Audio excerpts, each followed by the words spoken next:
The Mario Rosenstock Podcast with On Ice, Ireland's premium ice skating experience, where winter memories are made. Visit onice.ie. GoLoud. Sounds better with us.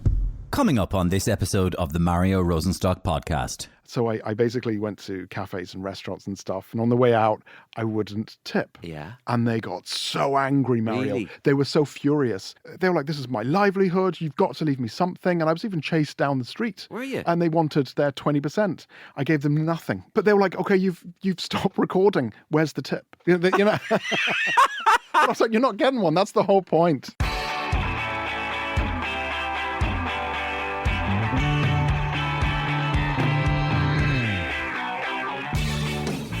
My special guest on this episode of the Mario Rosenstock Podcast spends all of his time interviewing other people, but now it's his turn. If you're a regular listener to Newstalk Radio, you will be familiar with the very distinctive voice and dulcet tones and interview style of Henry McKean.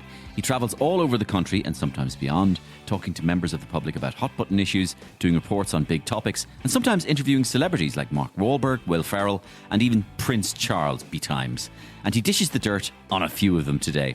He has such a unique style and a very disarming way of getting people to open up to him. It's like, if you can imagine this, it's like as if Paddy O'Gorman from Queuing for a Living on RTE years ago and Louis Theroux had a love child. That probably explains Henry best. Hope he doesn't mind that. But Henry has a fascinating background of his own, and that's why I wanted to talk to him. He has lived in several countries before settling in Ireland. His family history is quite remarkable. His grandfather, like my grandfather, was a war veteran, although on different sides. So we share that in common. And he's been in some pretty hairy situations through his work. There's lots to learn about Henry McKean in this episode. I remember when we first moved here, everybody drove either a Nissan Micra or a Toyota Corolla with no hubcaps. And and there was Sidona and red lemonade, and the Cadbury's tasted different. Did it? And it was a real culture shock back in the day. And he came off the stage and he was walking past me. And I just say, Your Highness, tell me, are you enjoying Ireland? Really open question, like Graham Norton style. And he just said, you're not listening to my speech. and oh my God, the Department of Foreign Affairs wanted to shoot me. I met him up at the top of Croagh Patrick for the very first time. Yes. And we were both doing the same report. You were both on the same mission. Yes. And he turned around to me and he said, look who it is.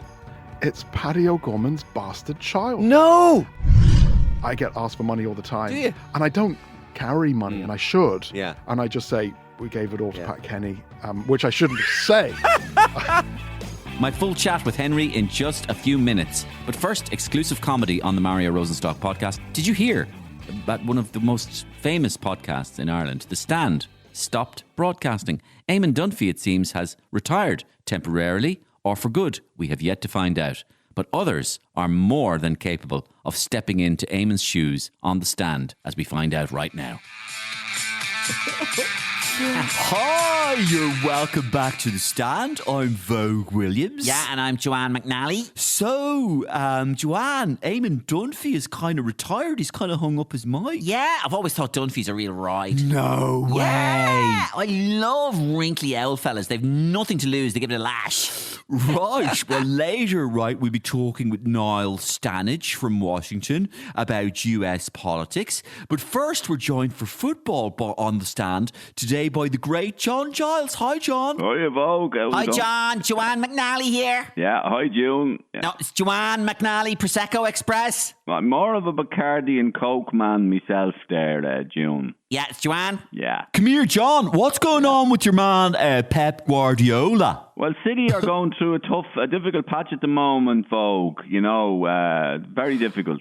Yeah, forget that shite. I heard he's getting divorced, John. Do you hear that, Joanne? No, I didn't know anything about that, Vogue. But his defence is very leaky at the moment, and Erling Haaland is having problems scoring. I wouldn't say your man Pep has any problems scoring. That guy is definitely all Man City. He's a fucking ride. Sorry, June, what'd you say? Fucking baldy Spanish guys. I love them. Do you, John? Well, he was a great player, June, so I don't know anything. I'd say he was a player, all right. Yeah. Listen, thanks, John. Thanks, John. Good luck. Thanks, June. Jesus, he's spunky for an old fella, isn't he? Love him. Kind of cuddly as well.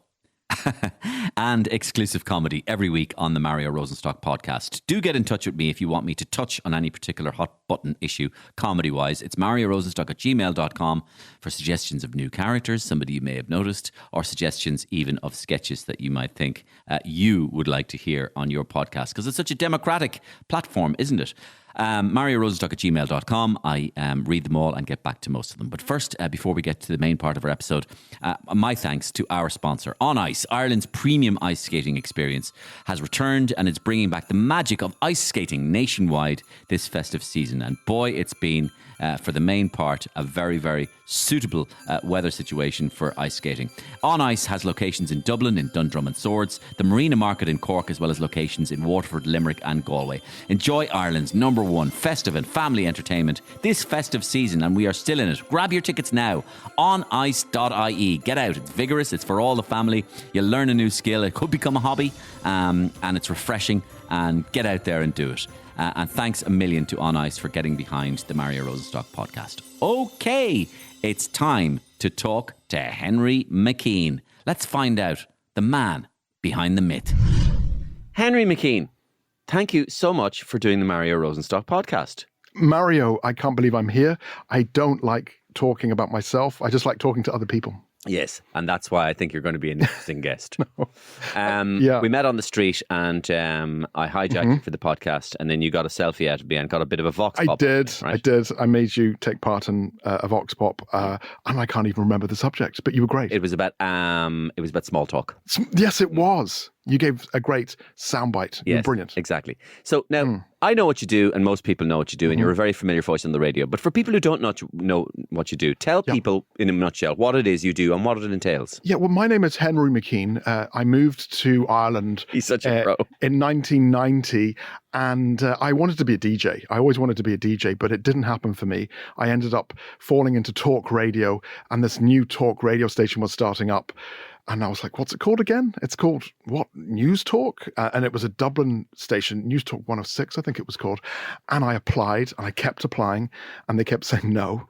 And then out of the blue, I kept ringing. And one day I rang, and this guy, called John O'Donovan, who's dead now. He died last year. Lovely lad. Said, come in. Would you come in? And it went from there. And I'm still there. And what do I do for Newstalk? I kind of wander the streets, sometimes in Ireland, sometimes I get to travel and just ask people questions, and we just have the chats. So in effect, you approach strangers. I do. I approach strangers in the street every day. It's a peculiar job. Well, I mean, it's a little bit different, and everyone is equal. I can't believe I'm bringing up the wildfires, but here goes in LA. Everyone is equal, and the fires can't tell the difference between Billy Crystal and a random Joe. And there's the same with the Vox Pop. Everyone is the same. If they're homeless or if they're into drugs, to, I don't know, somebody like King Charles, they're all human. They're all human, and they all have something to say. Yeah, but we live in a world where people speak to each other less and less. We do. People who know each other speak to each other less and less. People who know each other don't even speak on the phone. They text, or worse, one of them texts and the other sends back a voice note. The voice notes drive me around the bend. There's one in my phone right now. I think it's 2.5 minutes. God, I sound like an evil. Can I use bad language? Yeah. An evil bastard. She's caught in the LA fires. I meant to listen. It doesn't sound like a bad word when you say it in that beautiful, mellifluous British voice. Evil bastard. I meant to listen to, how's she getting on over there, and I haven't listened to it yet. But she should have just sent a text. But anyway, God, that's a terrible thing to say. So we don't talk anymore. We don't. We don't even talk to friends. And we're all siloed and sort of lonely in our metropolitan lives. Yeah. And yet you do the opposite. You go out actively, face to face, and face up to strangers and talk to them. This must mean that I'm only guessing, you must either love people or be highly curious about people, or both. I think my mum is nosy. I think I get the nosiness from my mum, and I'm interested in people. I wouldn't say that I'm that nosy. I want to find interesting people, and I want to find interesting stories, and I literally have seconds to do it, because you've got to try and build a rapport with them instantly to get them to open up. And I wish I knew this when I was going to teenage discos, because like that, on the disco, you've got seconds to try and win over a lady or a girl. girl to try and get her to like you. So all of these years, you've basically been perfecting your chat-up lines. Yeah, or trying to, and I'm still absolutely useless.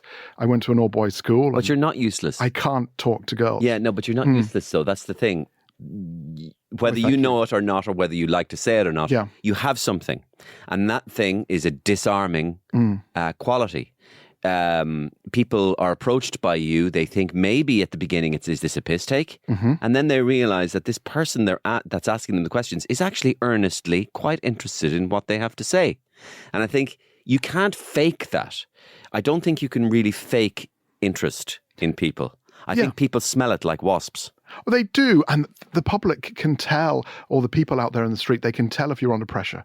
Let's say, for example, I don't know, the Sean Moncrief program or the Hard Shoulder. Henry, we need something. We need it now, and you've got 20 minutes. Can you go and get it? And they can tell that if you're under pressure, they can tell, and they're like, you're under pressure, so I'm not going to stop for you. But if you've got all the time in the world, they'll talk, they'll chat. Have people over the years since you've been doing this job changed in the way they treat a stranger approaching them? I think so. I think people have definitely changed. Even like for years, I used to interview children, for example, and they used to always have the gift of the gab. They used to always be extremely chatty and witty. And what I have noticed is a kind of accent change across Ireland, where a Kerry accent or a Dublin accent has become one. And I hope that's okay to say. Of course it is. When you say one, you mean homogenized? Yeah, similar. It's slightly American, not that American. And sometimes it's impossible to tell the difference between someone from Cork or an inner city school in Dublin, and I think that's a shame. But to answer your question, I think Irish people still have an awful lot to say. They're angrier than ever. Are they? They're very, like earlier on, for example, I was doing something on Starbucks and how they have changed their policies where you can't sit there for hours and have nothing and use their loo and then leave again. They want you to actually buy something. And people in there were very, very chatty and very, very open. But then you do get other days where people are just so angry and so annoyed with the world. And we know the reasons for that, without sounding like, I'm doing a report for the radio. It's cost of living crisis. And it's the internet brainwashing them. If I could say that, I think that's had an effect on people's anger as well. So the internet is driving their rage. Definitely. Wow. And it could be whatever. They could have any view. They could be far left, they could be far right, they could be in the middle. But I think that the screens, like I have a screen in front of me and something popped up on it. They are making people angry. I definitely think that. But yet you're still able to approach people and maybe soften them up, maybe, and get the best out of them. Well, no, I do try and get people to chat. Like, I'd love to play you a Vox Pop Mario, a kind of unedited one, and it would just be people saying, "Do you know something? I don't know." Yes. Because like lots of people are opinionated, but there's lots of people there sitting on the fence. Yeah. Or they'd go, do you know what? I know I said I'll do this interview, but I've actually changed my mind. So, like, obviously, the listeners don't get to hear that, but that does happen. Are Irish people the same as everybody else, do you think? Or are there subtle differences between walking down a street, let's say Grafton Street, and walking down Oxford Street in London? Well, I think anytime I've tried to do a Vox Pop on Oxford Street in London, and I have tried, the English don't really want to chat. They'd be a little bit ruder. They might not even say, "Oh, I'm sorry." The Irish people say, "I'm sorry." The Americans queue up to chat. They want to chat. They literally form a line, as the Americans say. Okay, so you have a mic. Yes. Yeah. So they would like, I want to talk. Free speech. Exactly. Whereas the Irish, most of them don't want it. They're like, do you know something? I'm actually quite shy. I don't want to talk about myself. I don't want to talk about my problems. And you've got to crack them open and then get their opinions. And then they'll end up. Irish people, of course, are very curious themselves, and very gossipy.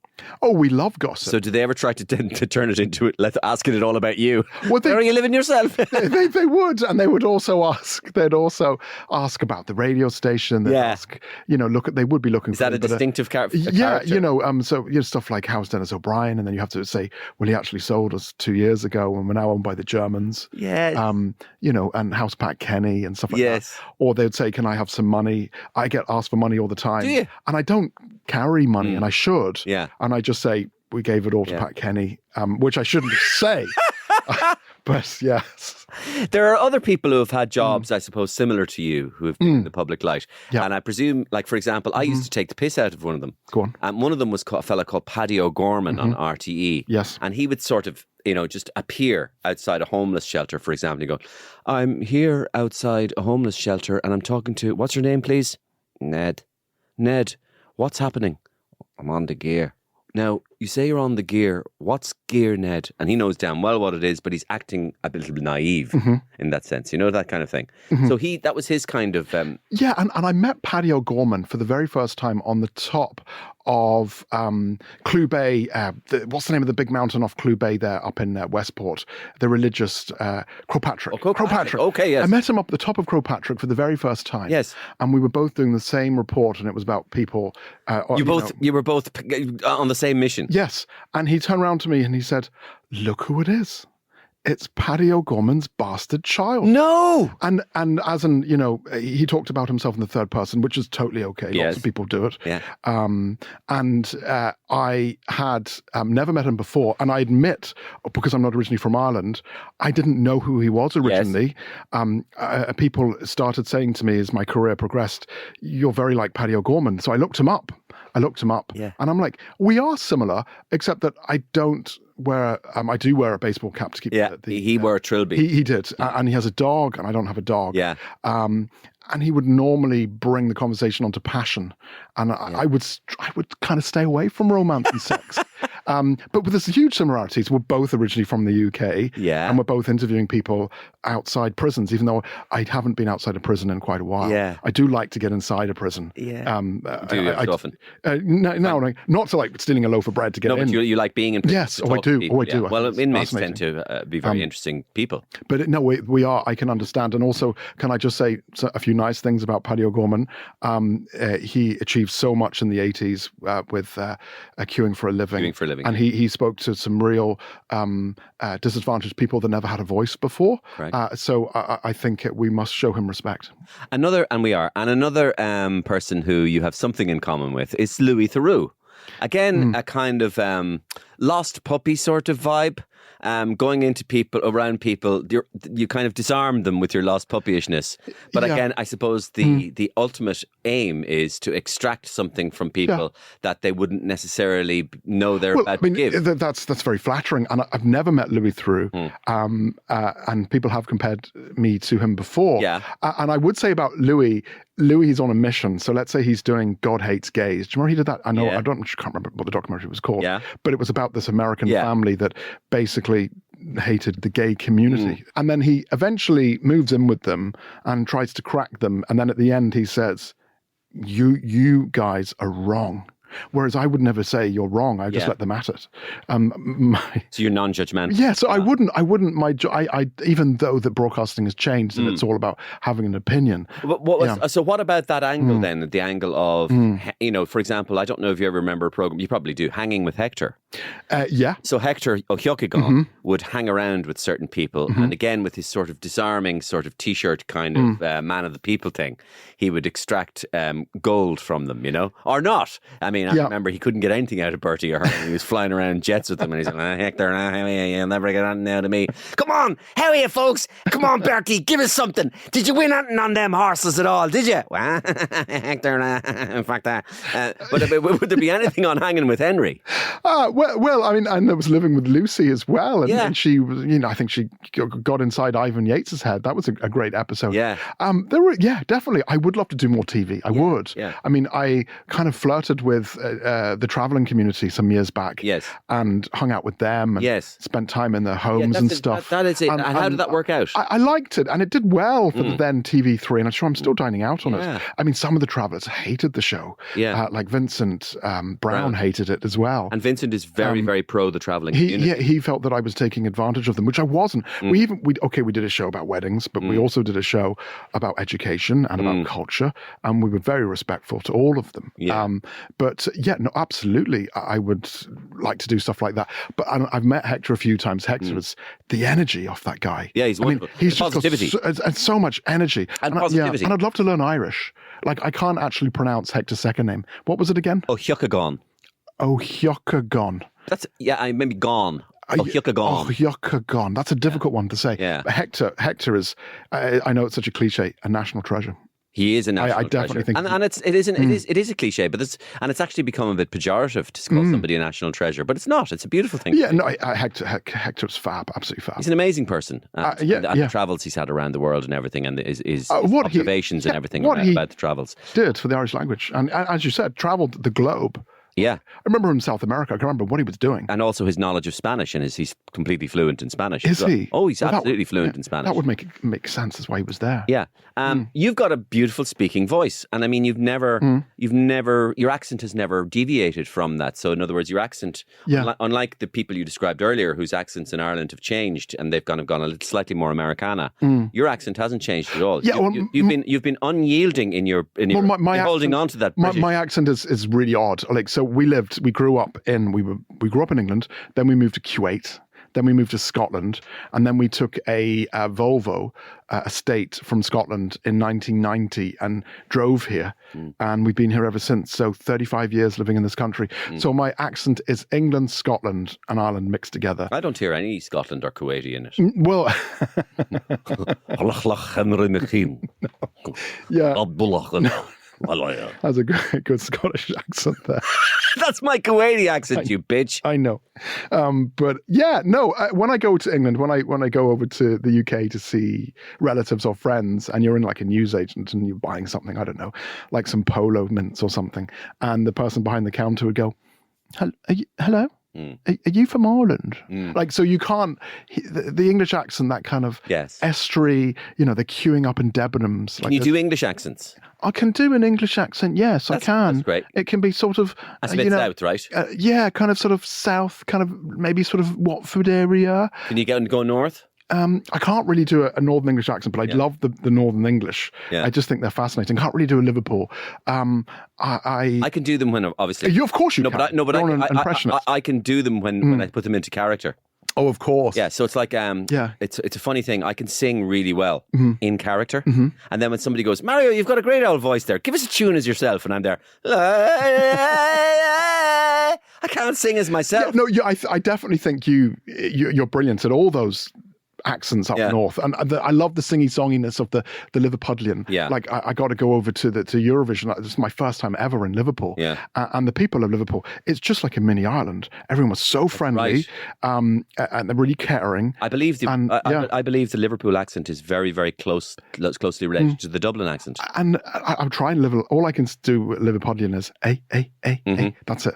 I'm not great with accents, and that's probably why I couldn't change my accent to an Irish accent, because I know Sean Moncrief moved here about my age and moved to Galway. I know his mum was from Galway. Yeah. He was 11 when he came here. He dropped his accent. I didn't. I never got to. I was called Haggis in school. I didn't really get bullied in school, thanks to a friend called Jamie. He was a big lad, so anyone who slagged off my accent, he'd punch them. Am I right in saying that in October 2023, you officially became an Irish citizen? I did, and I made the mistake of saying on air that I was Irish. I am now Irish. Oh my God, did the far right, cut me down. Okay, I'm an Irish citizen. I'm not allowed to say I'm Irish. My granny was Irish. Under the granny rule, I got it.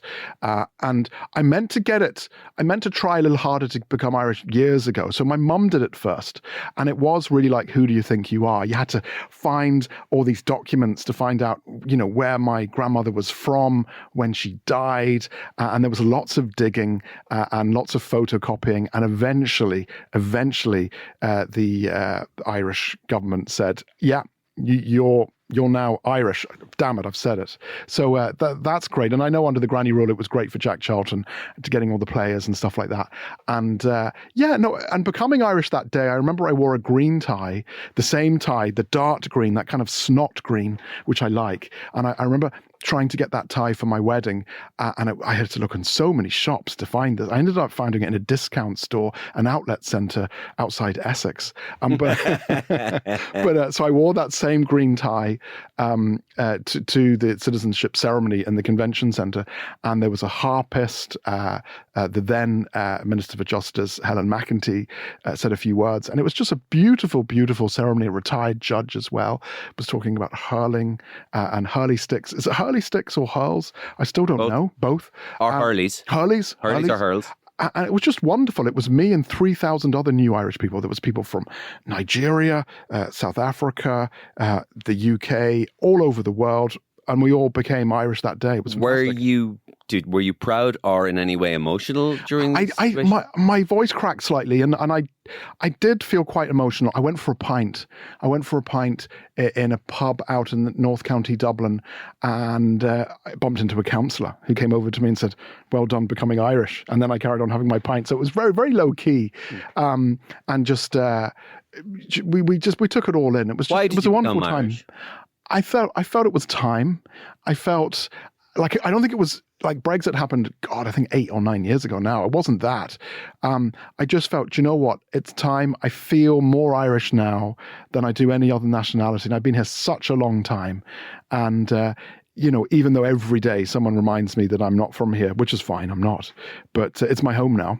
And you guys, I didn't have a choice. My dad moved us here as kids, and I lost contact with my friends in Scotland, and I had no choice but to just get on with it and find new friends. And it was a real culture shock back in the day. I remember when we first moved here, everybody drove either a Nissan Micra or a Toyota Corolla with no hubcaps. And and there was Sidona and red lemonade, and the Cadbury's tasted different. Did it? It was a different chocolate, so that was hard to get used to. It was made differently, and I was 11-year-old boy. Delicious Tato, and then obviously Tato, and back then I think, what do they call it? There was a little bit of protectionism, whatever the word is. The Irish government wouldn't let all these foreign products come in. That's all changed now. You can get anything you want now. So it was a real culture shock. I remember staying in the Burlington Hotel when we first came here, the Dorky Island Hotel as well, and watching the news in Irish on a big wooden box TV back in the day. And there was a friendliness to Ireland back then, and there was a real kind of, the economy was going somewhere, and the country was, about to explode in a good way, in a positive kind of economic way. And there was, we're Irish and we're proud, and things are looking up. It was a fantastic time. Yeah. Great memories. Wonderful. You and I can do a kind of a joint discussion here now, because you and I have something in common. Do we? Yeah, a little bit, and we'll try and share it together with the listeners. So I understand that your grandfather was from Jersey. Yes. The island of Jersey. Yes. Okay. So let me just start by then saying your grandfather was in with the Allies, the Second World War. Yes. So let me start by saying that my grandfather fought in Jersey during the Second World War. No but way. For the Germans. Of course. So my grandfather, Georg Friedrich Rosenstock, was a young German officer on occupied Jersey, because the Germans occupied Jersey. The only part of Britain that was occupied was Jersey. Yeah. And he fought for the Germans in the Second World War as a doctor. He was a young doctor. Yeah, so that's fascinating. So my grandpa was from Jersey. His name was George Borney. George? Yeah. Same name. Wow. My grandfather was called George, Georg. And he got out of Jersey just in time with my Irish grandmother to Southampton, and obviously, the war was well underway, and then he was involved in D-Day to push the Germans back. And your grandfather married your grandmother, who was a nurse. She was a nurse, exactly, right. And she was from Middleton, outside Middleton in Cork. So Georg, my grandfather, met a woman on the island of Jersey. Wow. She was a nurse. Wow. From Athenry. No way. That is a small world. And the thing is, with the Germans, if I can call them the Germans, is that okay? That's not offensive to say. No. I'm sure your grandpa, didn't have a choice but to fight. Yeah. And it was... Well, he was just conscripted to the Wehrmacht. Exactly. And... I just want to say no hard feelings. So there's a huge crossover there. No, but tell me your story. I mean, your grandfather was part of the Allied landings in Normandy. Yeah, absolutely, on Sword. He has memories. I remember when he was getting older, and that movie Saving Private Ryan came out, and he remembers watching that movie, and he said it was just the same. His friends around him who got off these landing boats were shot at, and they died. He somehow survived and just kept going. And How did he survive? I think he was lucky. I think it was just sheer luck. No other reason. I read in some notes that he jumped off the ramp into the water. Yeah, he did jump off. Yes, he did. And I remember even in the Saving Private Ryan movie that they show people jumping off into the water, but they show how people were being shot under the water. Of course, the bullets kept going. Yeah. Because, you think that if you're in the water, okay, they can't see you, but it doesn't stop the bullets. Oh, no, the bullets keep going. Yeah, and people being hit in the water. And I think he was lucky. Yeah, he did jump off. You're right. He did jump off, and he just kept going. And I went back to, I tried to retrace his footsteps just last year, and I went to the beach, and I just stood on the beach, the beach that he landed on. And Mario, there was this really strange feeling. It was just a chilling coldness. A chilling coldness that so many young men, Germans and allies, Canadians, Irish, so many Irish fought as well, Australian, Americans died on all those beaches. And the beaches stretched from Killiney Beach all the way down to Wexford. The landing area. The landing area. It was huge. Oh my God. And I didn't really that's expansive land. That's how much beach they landed on. Juno, Omaha, Sword. Yes, they were for all those. Yeah, and then and the rest of them. A huge landmass that they landed on. But back to your grandpa. Tell me more about your grandpa. Your German I'll granddad. cross over and we'll get back to you in a second. So my grandfather then saw out the war with my grandmother in Germany, and they returned to Kilfinnan, Limerick, in Limerick, where he became a doctor in Limerick. And that must have been interesting because obviously Ireland at the time was neutral, and obviously Dev, whatever the right term is, sent commiseration, condolences to Hitler, to Germany on Hitler's death, and he felt that he had to because we were, and obviously it gets much more interesting. Yeah. So a couple of little anecdotes. Some of them, like from these times, you always hear these anecdotes. Some of them may be untrue, some of them may be apocryphal, some of them may be exaggerated or hyperbolic. Yeah. My grandmother wrote a book about it called Hello, Is It All Over? And Hello, Is It All Over describes how she emerged from a bunker in 1945. I think either pregnant with or giving birth to my father. Wow. And she hears the cannon fire or the artillery fire subside. And she's in East Germany. And she gets out of the bunker and starts running down and going, hello, is it all over? She sees a figure in the distance, a silhouette. Wouldn't know what's coming towards her. Jesus. It could be a German. It could be a Russian. And anyway, the voice came out, yes, ma'am, it's all over, or whatever. It was an American. Oh, that's absolutely unreal. Then they returned to Ireland, and he has a clinic in Kilfinnan in County Limerick, and he was known as the German doctor. And was he welcomed? Yes, very much so. Yeah. A kind of an exotic German doctor. And it turned out that he was a really good doctor. Yeah. And it turned out that he was a good diagnostician, etc. But there's a little asterisk about that because people used to go to his surgery, and they'd be cured. Oh, yes, the Irish love a cure. And they'd be cured. And they go, that doctor from Germany is something extraordinary. He's better than all our doctors. And of course, he wasn't better than all the doctors. He had much bigger access to the latest German medicine, which he was having shipped over from Germany. So, that's how. Yeah, so basically Germany was still one of the most advanced countries in the world, even though it was devastated at the end of the Second World War. It was scientifically on the forefront of everything. It was, and it rebuilt itself. So he was getting boxes and boxes of pills and all this sort of the best stuff. Of the best gear that you wouldn't get in Ireland, you know. And so he was just going, take that, and they go, "Jeez, I've not changed, man, doctor." So what happened to your grandfather? So my grandpa went back to the UK after the war, and then obviously he had a family. He had my mum and my aunt, and they lived in Southampton. And then he got a job in BEA, which became British Airways.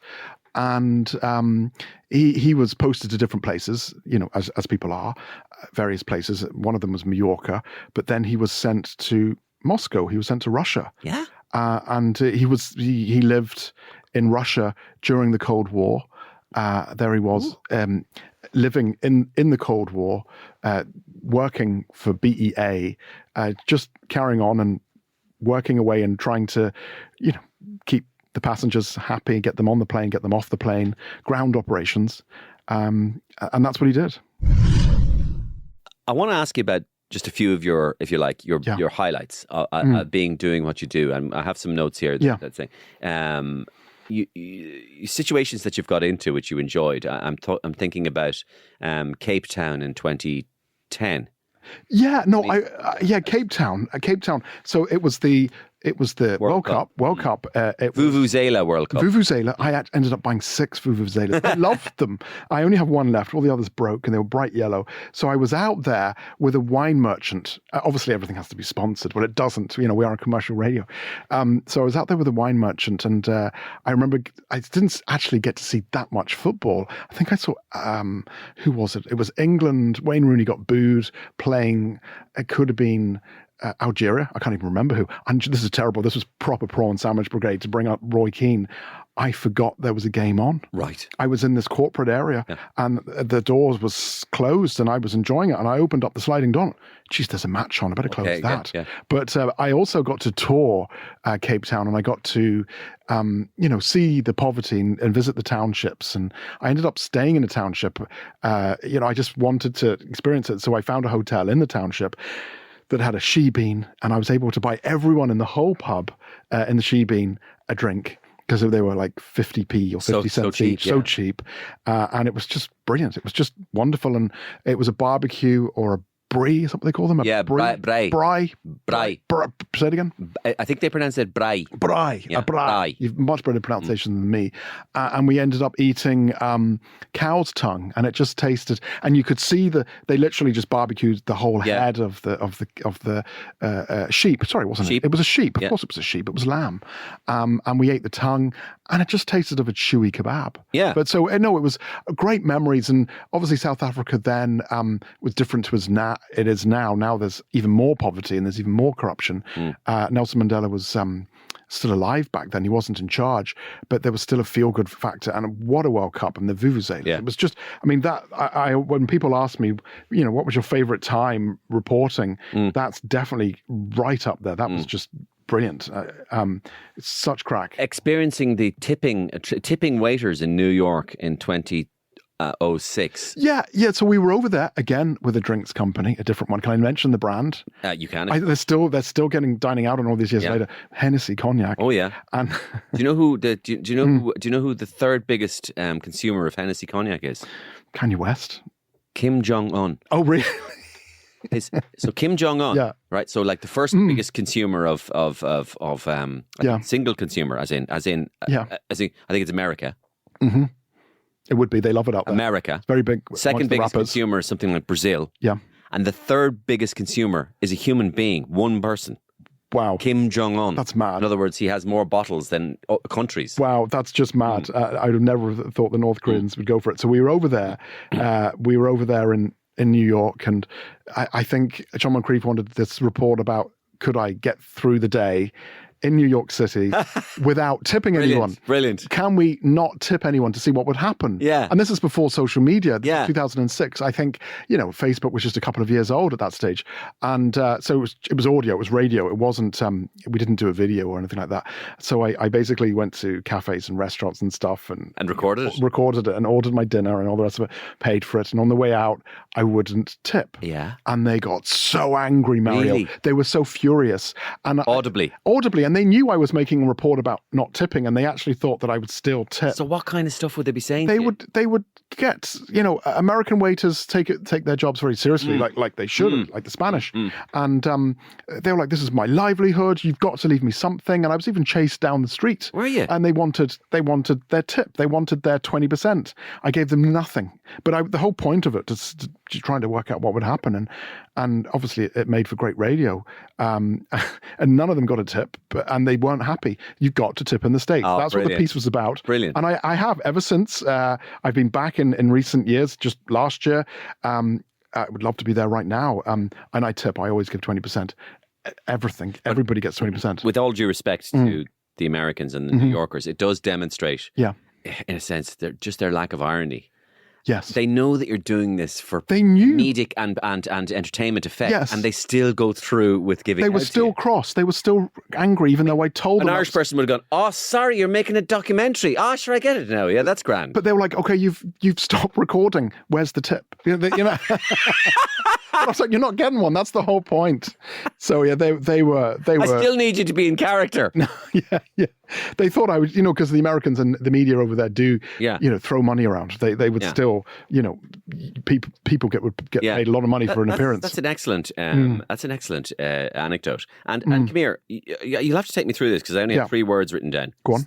You simulated a childbirth? Yeah, so we did this childbirth. Tell me all thing. about that. We did this childbirth thing I remember the producer at the time, Caroline said, I've noticed Dutch Ant and Dec have had a simulated childbirth in Holland, in Amsterdam. Why don't you go off and do it? And I was just going, whatever. That's never going to happen. Dutch Ant and Dec. Yes, welcome to Celebrity in the Jungle. That's right. I'm Dutch Ant and Dec. I'm a dish feeling in the good I head. love that. You've got a little bit of Newcastle in there too. Hey, right, mate. Good. Hey, Boris Johnson, you watching this one? So anyway, so I said, okay, we've got to make this happen. So I actually turned round to Sean and his producer, Sean McCreef, and said, look, let me go off and research this.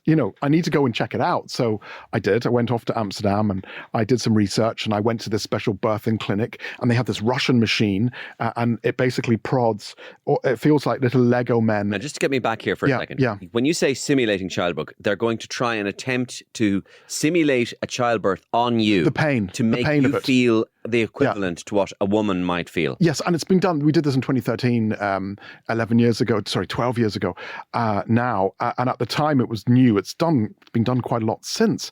And so we went and we did it. What did they do to you?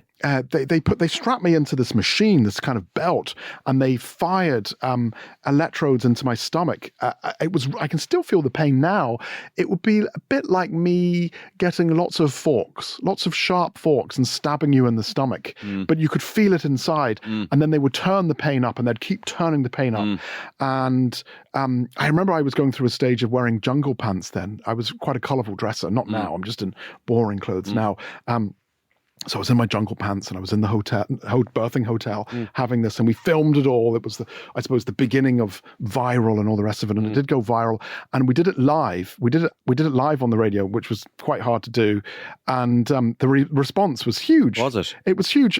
Like at the time, every Irish paper went for it except for the Irish Times, and and I remember the Herald actually put up. It had a little banner on their front page. Well, simulating a birth with males is not very Fintan O'Toole. Well, no, it's not. And if I did it now, you're right. I probably would have been cancelled. And I remember, and then people got in touch with me from Chilean television. Yeah. The BBC ended up having me on a panel. Yeah. And I was set up. I always seemed to get set up on TV where there were these two feminists. Sorry, let me rephrase that.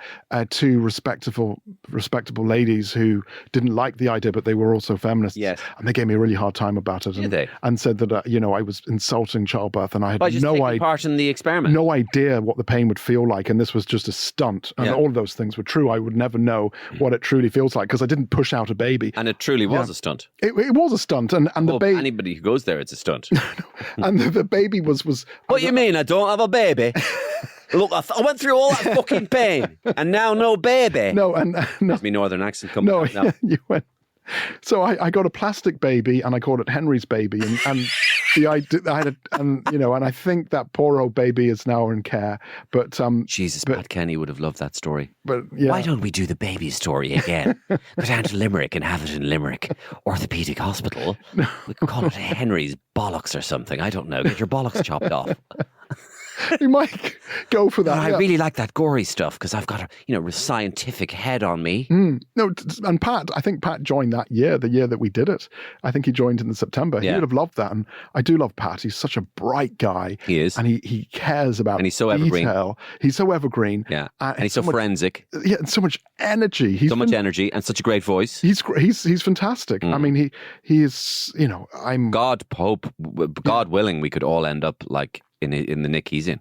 Oh, absolutely. I mean, I'm 46 and I haven't got the energy levels of Pat. Yeah. I wish I did. He's 76. Is he 76? Yeah. And he still has real hair. Yeah. I've no hair. Yeah. Unbelievable. He's a tremendous character, and he's had a real renaissance in this last 10 years. Oh, he has. He basically, if I can say this, if it's all right to say, I actually think when Pat Kenny joined Newstalk in 2013, he saved the radio station. And he grew it. I mean, He did, When I joined, we had 400 listeners. Yeah, it was part of stability thing, though. Basically, when Pat was part of a thing that happened to Newstalk, that it was trying so many things. Yeah. And they'd all sort of half work, and then they'd give up on them. Right? And start again. Yeah. Right? And then Pat came along and went, well, we're paying him so much money, we can't start again, right?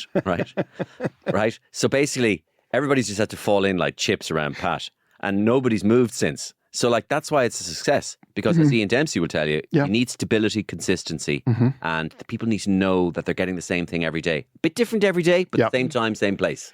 Yeah, you're right. And talking of Ian Dempsey, I love Ian. I mean, I quote Ian, and I don't even know if this is his quote, but I say, well, like Ian Dempsey says, only 3 of us knew what the original plan was. When everything goes absolutely pear-shaped on air, 3 of us knew what the plan was. So nobody else knows. The listeners don't know what we were trying to do. Yeah, so let's just go with it. Yeah, and Ian and myself would talk about broadcasting and program making a lot. Yeah. And as he said, only 3 people knew what was going out. So if it's a bit of a disaster, nobody else knew. Yes. Right? But one of the points he would make and I would make is that an awful lot of programs now are not being made. Yeah. They're being decided by people in suits, very high up, who are second guessing what they think other people think they think other people think they might want to see thinking they're made thinking. I understand what you're trying to say. Right? I do understand exactly. I was even saying it to Ian, he said, there's a sketch in that. Yeah, there is. 2 RTE executives going, so I'm just trying to think, what do you think I'm thinking? They're thinking the thinking that they'd like to see thinking done.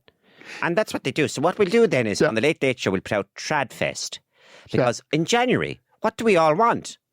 Well, I'm thinking what you're thinking, I'm thinking, you're thinking, they're thinking, they might be thinking. The Irish want some trad. We want trad in January. And I'm just looking at it going, nobody wants fucking trad in January. When do we want trad? Probably in the summer. I don't know if we ever want it. I'm not. But it's something uniquely Irish. And there's a place for that. Maybe Patrick's Day. Maybe Patrick's Day, yeah. But like, why do we need it in January?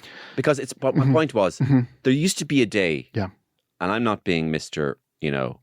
Back in my day, there's my northern accent again, or woke around, or against woke or anything.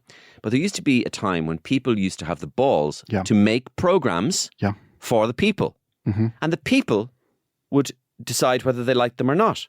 But the program makers made the programs. Yeah, they take a risk. Yes. No, they made the programs. Yeah. They didn't go, I wonder what people would like us to hear us doing. Gail Byrne, if he was doing the Late Late Show, right? They might have a plan for Friday. And then he'd go, plan's gone. We're going to do a whole show, 3 hours on the health service. And they'd go, yeah, what are you thinking? Because I have an instinct about this, we're making it, and then they'd be talking about it for 3 years afterwards. What a great program that was. Well, yeah, you've got to take a risk. Somebody's made the program. The people will follow you. Yeah. You are the program maker. Yeah. You have 25 years of experience. Go make the fucking program. Yeah.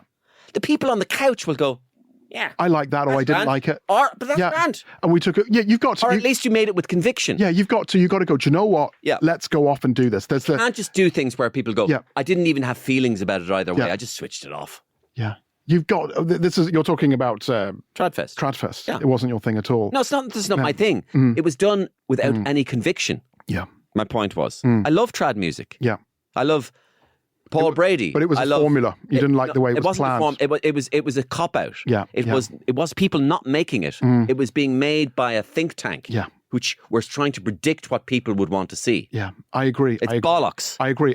Mario, I agree. I think we need to take risks. For example, to be honest with you, I think perhaps all of us right now should be doing this program from LA. I would love to go to the fires because I've been in LA quite a bit for the Oscars and what have you in the last few years. And just imagine if Killiney got burnt, the whole of Killiney, the hill of Killiney, where without naming the celebrities who live on that hill, and then the fire kept going, and then it went into Ballybrack, where the people live. That's what's happened in LA, and I've got huge solidarity for them.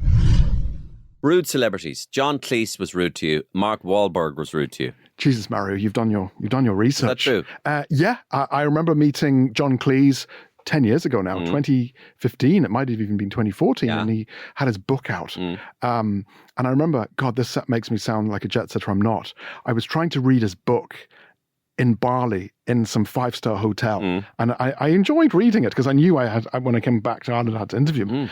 And I met him up there in the Shelburne Hotel. He had a suite. And I think his flight was delayed or something, if I remember correctly. And he was doing the Late Late show. I got to the Shelburne with the cameraman from Newstalk, and I knocked on the door. And who's he? The guy I was with. He's the cameraman. I never agreed to be filmed. I only agreed to go on the radio. So I was like, look, I'm really sorry, Luke. You're going to have to go. Anyway, and long story short, we couldn't do the interview then because he had to be rushed in a limo to the Late Late. I got on the next morning. I interviewed him the next morning, went back to the hotel, interviewed him the next morning. And he said, I didn't sleep while I was watching the cricket. And he was really grumpy, like really, really grumpy. And my questions were probably a bit too sugary. And I do still get starstruck now and again. I remember getting starstruck meeting Steven Spielberg on a red carpet and my legs started to shake. Wow. And he's only a director. He's not even a movie star. He's really kind of nice. Yeah, he's a nice guy. I don't know what came over me. So now and again, if I respect somebody, I get starstruck. Yeah. You know, I used to get starstruck when Pat Kenny came into the office. Yeah. And I'd be like, oh my God, Pat Kenny's in the office. Jesus Christ, it's Pat Kenny. Why aren't your legs wobbling? And they were wobbling when he first joined. I couldn't talk to him. I was so nervous. And now it's just like, how are you, Pat? It's all changed now. Cleese was very rude. So John, yeah, he was quite obnoxious. And did it ever strike you that you were talking to Basil Fawlty, but he's in a hotel? Of course he's going to be in character. Yeah. You stupid idiot! Get the cameraman out of there! Fucking what do you think you're doing? You know, there are herds of wildebeest bowling along Stephen's Green. Oh, Mario, and he was maybe exactly. Perhaps he was in character. Yeah, he just hates hotels. And I remember that he was reviewed that day in the Irish Times. That was the thing. He got reviewed in the Irish Times Badly. By a well-known Irish writer who sold over 1 million books, who lives in Ballybrack and has Paul Howard. Yes, written about Blackrock College. Yeah. And Paul went through his book for a shortcut. Did he? And said that this guy is, I'm paraphrasing now because it was 10 years ago. We'll have to look it up online and I'm sure the listeners will.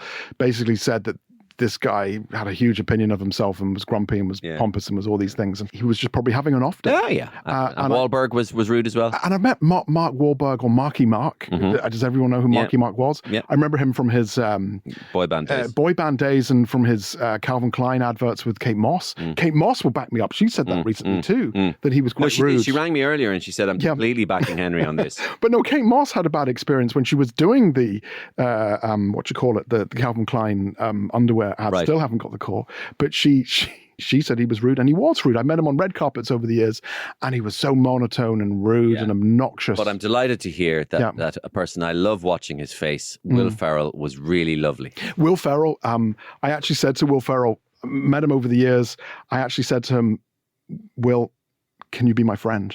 Which that's such a funny one. Which I shouldn't have said. But like, you know, when you meet someone in school and you're like, actually, I like you. Yeah. I want to be your friend. Yeah. But you can't really say it. Yeah. But you did when you were a kid. You can't say it now. Yeah.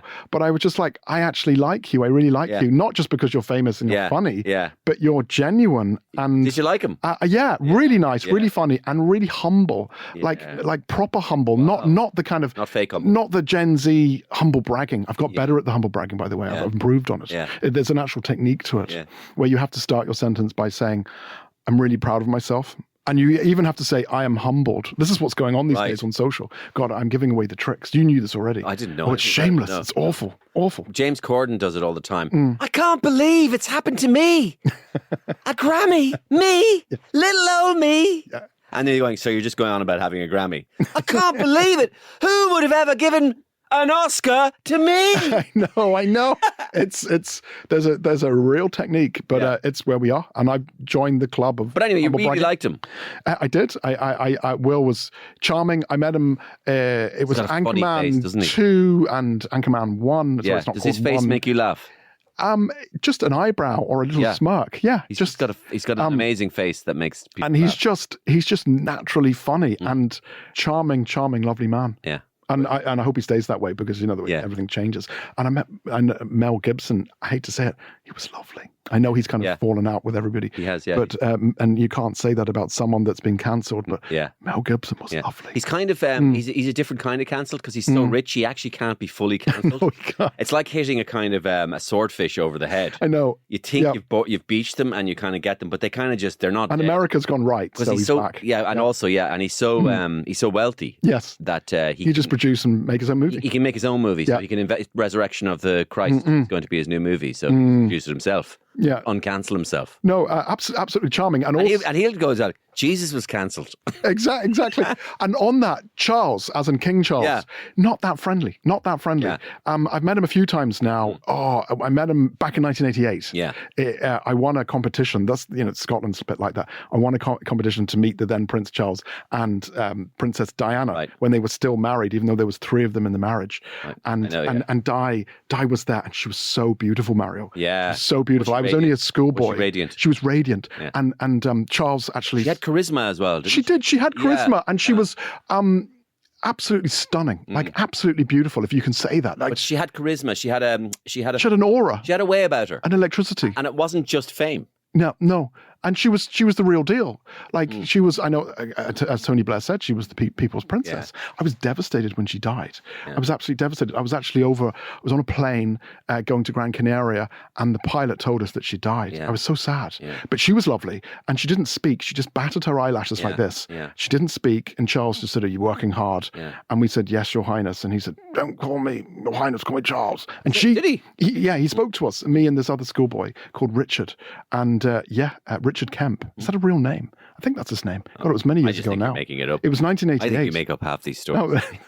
But it's the only time I met Di. This is Mel Gibson. I never met that fucking asshole. I never met him in my life. But Charles, met him a few times, 95, 2002, 2015, 2019, down in Wicklow at something. And we got to get something on tape. You need to get this podcast on tape.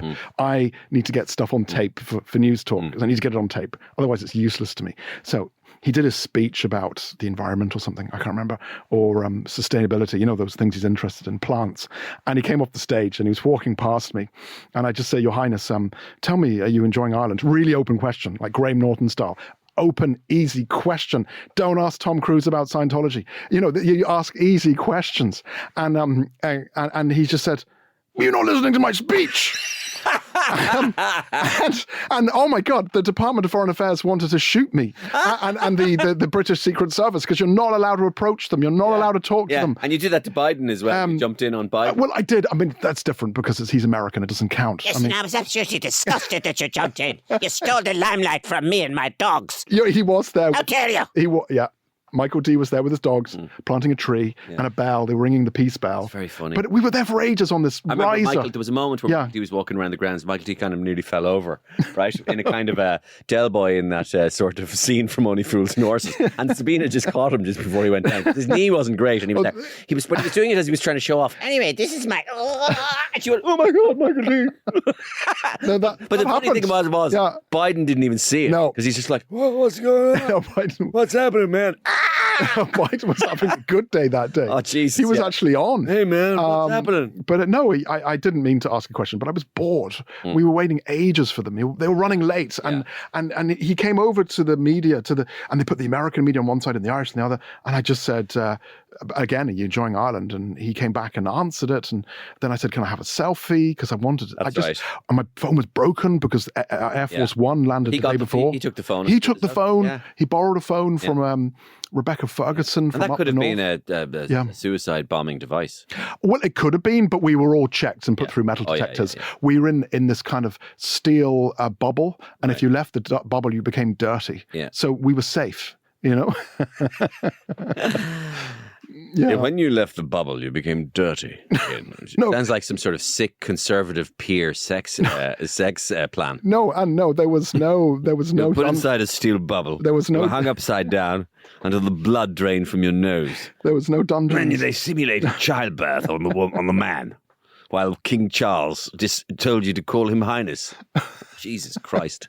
Listen, Henry, we're going to leave it there. You know why? I've enjoyed the conversation so much. I want to get out while I'm ahead. Mario, look, and great to hear about you and your family. And thank you so much for the opportunity. Well, when about you met my grandfather? Your grandfather, right, exactly. yeah. I mean, it was beautiful. And yeah, no, it was lovely to cross. Those stories were very similar. Yeah. Nurse, World War II, George. Yeah, the two Georges. In the different armies. Different armies. Time, fighting on opposite sides. And now, can I shake your hand? Of course you can. Because we're now friends. We are friends. We're friends. Unlike Will Ferrell. Thanks a million for coming on the podcast. I told you you'd do well. Mario, it was. I hate talking about myself, but you were brilliant. Thanks so much.